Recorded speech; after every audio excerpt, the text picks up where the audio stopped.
बच्चों, फिर से एक बार मैं छोटा सा इंग्लिश लेकर के आया हूँ। एक नाम लिखने का तरीका। कुछ बच्चे होते हैं जो नाम किसी व्यक्ति का नाम हो, स्थान का नाम हो, किसी गांव का नाम हो, जो उसे कहिए लिखने के लिए तो हिंदी कुछ और होता है और अंग्रेजी उसका कुछ और लिखता है। ये बच्चे गलती नहीं है, जो सिखाया जाता है उसे वो लिखते हैं।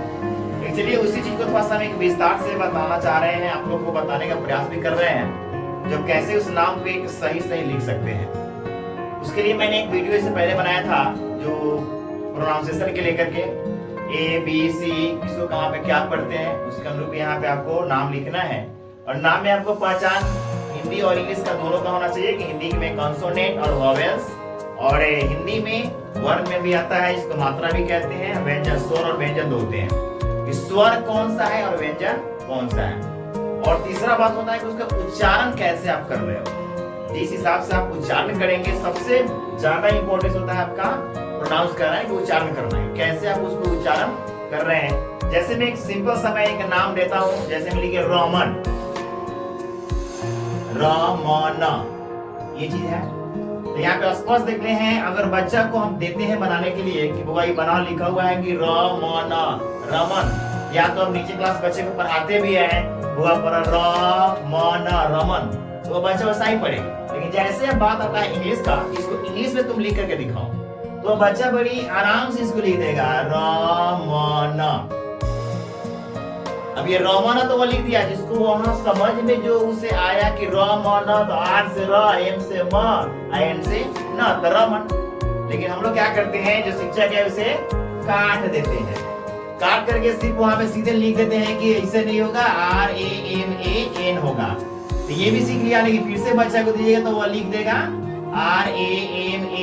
लेकिन बच्चा समझ नहीं पाया वहां पे, नहीं तो बच्चा आपसे पूछ पाया आखिर यहाँ पे सर ए आया कहाँ से, और यहाँ पे ए होता क्यों है।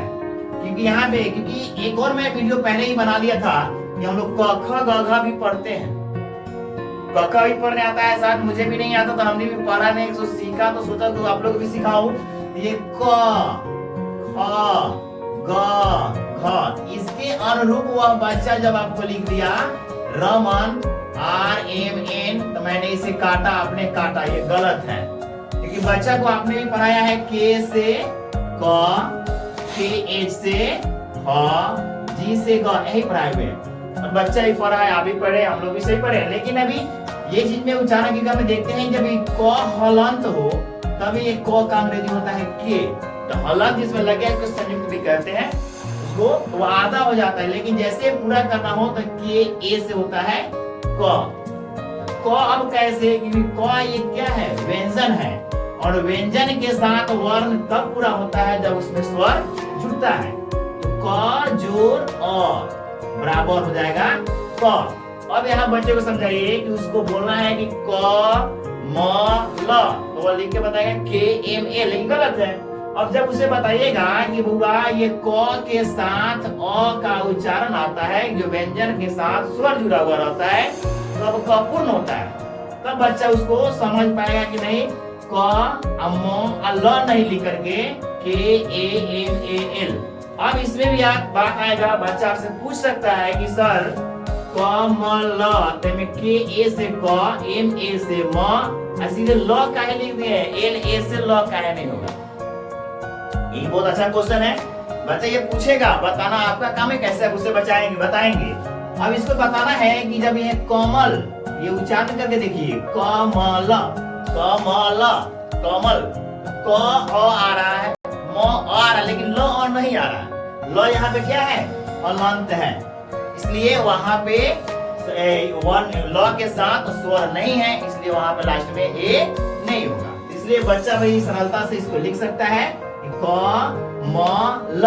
अब ये अगर बच्चा भी लिख दे आपके KAMALA,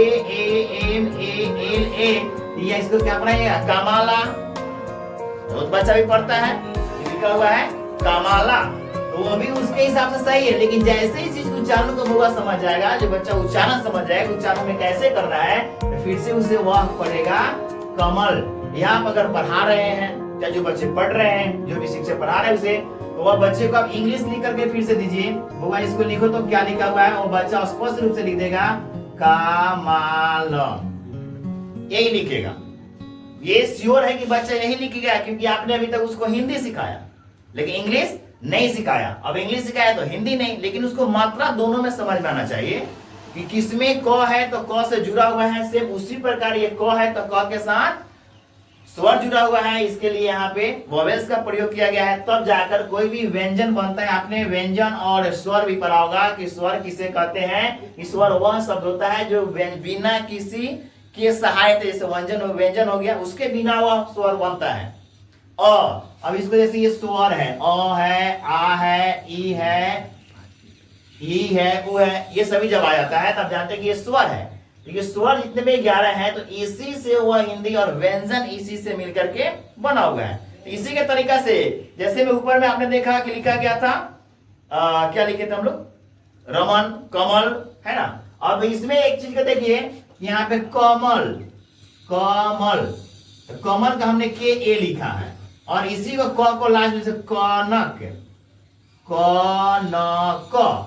तो यहाँ भी बच्चा आपसे क्वेश्चन कर सकता है कि के ए एम ए एल, यहाँ भी आ जाएगा क्या, के ए एन ए के। अब बच्चा आपसे पूछेगा कि सर आपने यहाँ पे के ए लगाया तो यहाँ पे के क्यों नहीं लगाया, उसका क्वेश्चन जायज है। वो पूछेगा कि जब यहाँ पे कमल लिखे तो यहाँ पे कनक है, यहाँ के ए हुआ तो यहाँ पे के के बाद ए क्यों नहीं होगा। फिर से वही चीज को बच्चे को दोहरा के बताइए, यह बच्चे भी जानिए, यह बच्चे भी समझेंगे। तो बच्चे जो भी अगर देख रहे हो उसको समझना है कि यहाँ पे लास्ट में जो कनक उच्चारण पे आना है कि हमारा प्रोनाउंस क्या हो रहा है, मैं कैसे बोल रहा हूँ। कनक तो क न में अ हम ले रहे हैं, लेकिन लास्ट में जो क है उसमें अ नहीं आ रहा है, इसलिए यहाँ पे वोवेल्स नहीं लगेगा। इसलिए यहाँ पे ये सिर्फ एक संयुक्त है, इसको हम क्या बोलते हैं, संयुक्त। हलंत लगा हुआ रहेगा, तो हलंत हो या नहीं हो, लेकिन जब लास्ट में वह शब्द आता है उसके लिए वोवेल्स का प्रयोग वहां पे नहीं होता है, वह स्वर नहीं लगा रहता है, इसलिए यह नाम इतना ही पे लिखा रहता है। इसे बड़ी आसानी से आप इसको समझ सकते हैं, लिख सकते हैं, देख सकते हैं। फिर से इसके आगे वाले कुछ और ऐसे इंग्लिश में टिक लेकर के आऊंगा जिससे आप पढ़ने का तरीका बताएंगे, लिखने का तरीका बताएंगे। नेक्स्ट वीडियो में जाएंगे हम।